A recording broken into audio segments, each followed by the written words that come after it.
saat ini TKISS akan bersatu kembali menghidupkan bait Allah itu. Karena zaman perjanjian lama itu secara simbolis. Bait Allah itu secara simbolis, kalau kita baca itu bangunan yang ada di secara simbolis itu adalah kemegahan bangunan bait Allah yang dibangun oleh Salomo. Di situ kita melihat, kalau kita baca secara mendetail di dalam Alkitab itu lantainya aja dipasang emas dan segala macam-macam. Nah begitu juga setelah kita ambil kesimpulan dalam pembacaan kita tadi, bait Allah dalam perjanjian baru ini bicara kita semua. Kita semua adalah bait Allahnya Tuhan. Saudara-saudara yang dikasih di dalam Yesus Kristus, kayak kita setelah kita membaca dari pembacaan kita tadi di dalam 1 Raja-Raja ayat 8 sampai 28 ini, pertolongan Tuhan terjadi kepada bangsa Israel. Apa yang kita temukan dalam pembacaan kita tadi? Jadi pertolongan Tuhan akan terjadi juga di TKISS. Seperti yang terjadi di sini, saya hanya ambil kesimpulan bahwa di mana ketika orang Israel berdoa kepada Tuhan, maka orang Israel akan menemukan pertolongan atas setiap masalah-masalah yang ada di bangsa itu. Begitu juga ketika kita TKISS berdoa dalam hadirat Tuhan, setiap masalah, setiap pergumulan, setiap mujizat akan terjadi berjalanan di dalam hidup. Saudara-saudara yang dikasih di dalam Yesus Kristus, saya ambil beberapa poin. Pertama, semoga doa Salomo saat ini, semoga mata Tuhan selalu terbuka siang dan malam terhadap bait Allah. Semoga mata Tuhan selalu terbuka buat TKISS. Amin. Itu kita tidak usah baca, saya nyatakan terdapat di dalam 1 Raja-Raja ayatnya yang ke-8 1 Raja-Raja 8 ayat ke-29. Kedua, poin yang terjadi doa Salomo yaitu yang kedua, supaya Tuhan mendengarkan dan mengampuni orang Israel. 1 Raja-Raja 8 ayat 30. Mungkin kita TKS memperlakukan segala kejahatan. Di sini Tuhan, di sini Salomo meminta kepada Tuhan, semoga supaya Tuhan mendengar dan mengampuni anak-anak TKS. Jadi akan terjadi pemulihan di dalam bait Allah ini, di dalam hadirat Tuhan. Ketika supaya mendengar dan bertindak dan mengadili yang salah. Bicara tentang hikmat. Saat kita masuk hadirat Tuhan, ada pewahyuan. Hikmat benar, hikmat yang besar. Itu kita baca di dalam 1 Raja-Raja 8 ayat 31 sampai 32. Paut nanti baca di rumah.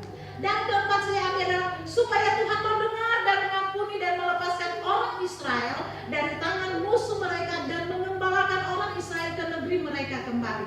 Saya ganti Israel ini menjadi TKISS. Kita bisa baca di dalam 1 Raja-Raja 8 ayat 33 sampai 34.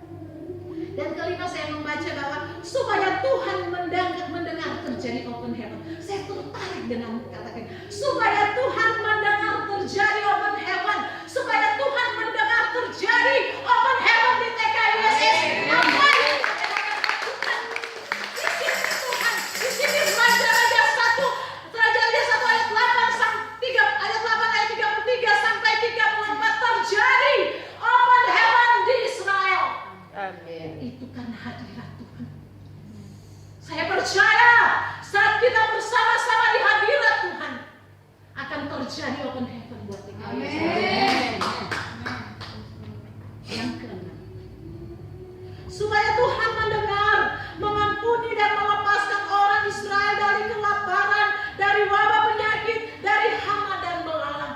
Bicara tentang masa lalu kita. Di sini Tuhan, di sini Salomo meminta kepada Tuhan lewat hadirat Tuhan.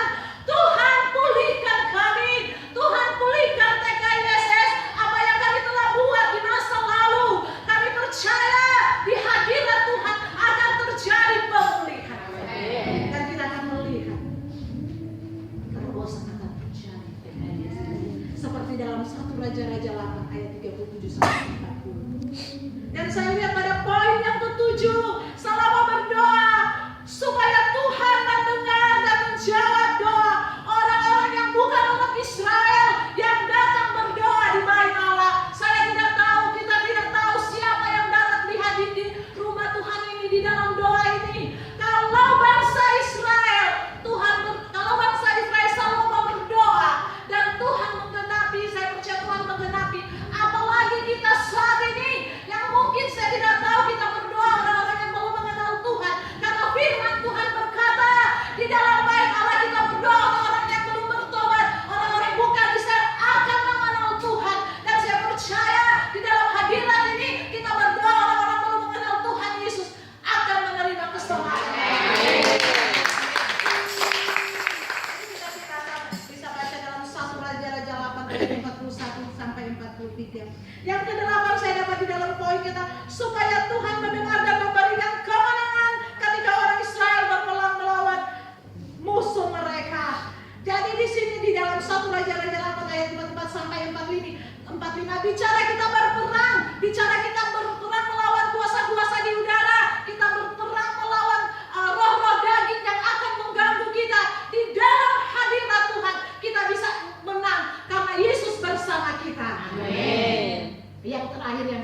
saudara, supaya Tuhan mendengar dan mengampuni dan menjadikan orang Israel kesayangan, diperlakukan di mata baik di tempat di mana mereka ditawan. 1 Raja-Raja 8 ayat 48 sampai 50. Sungguh luar biasa. Di sini doa Salomo berkata, dia berdoa dengan hati. Kita semua yang ada di sini berdoa agar kita TKISS menjadikan orang kesayangan Tuhan. Saya percaya kita semua yang selalu dekat kepada Tuhan, yang selalu intim dengan Tuhan, masuk hadirat Tuhan. Kalau di sini Salomo berdoa untuk bangsa Israel, saya percaya kita saat ini yang berkumpul, kita berdoa untuk TKISS. Tuhan akan melindungi TKISS, Tuhan akan mencintai TKISS. Kalau Salomo berdoa untuk bangsa Israel, why not? TKISS akan disayang Tuhan, TKISS akan dilindungi Tuhan. Saudara-saudara yang terkasih di dalam Yesus Kristus, oleh sebab itu, kalau kita ini adalah baitnya Allah di dalam perjanjian baru ini, mari kita sama-sama melakukan bait Allah itu. Mari kita sama-sama menjadi terang di dalam kehidupan kita, agar kita dapat memancarkan terang bagi banyak orang lewat bait Allah, lewat kita TKISS. Karena secara perjanjian lama kita lah bait Allah, maka orang-orang akan melihat bahwa terang ada pada kita, bahwa Yesus ada pada kita, dan kita dapat menjadi dampak bagi orang-orang yang percaya. Dan kalau kita sudah begini, dalam kita sudah melakukan, kita sudah menjadi terang dimanapun kita berada, saya percaya jiwa-jiwa akan datang di TKISS, akan terjadi penuaian yang luar biasa di TKISS. Oleh sebab itu saat ini it's not easy. Dalam pembacaan saat ini kita dikatakan Roh Kudus akan memampukan kita untuk melakukan hal-hal yang untuk hal-hal yang luar biasa, untuk menceritakan kebenaran kepada orang-orang yang belum mengenal, untuk meninggalkan kedagingan kita itu tidak gampang. Tapi saat ini dalam firman Tuhan saat ini, kalau Salomo akan dipakai Tuhan, kenapa kita anak TKISS bangkit menjadi Salomo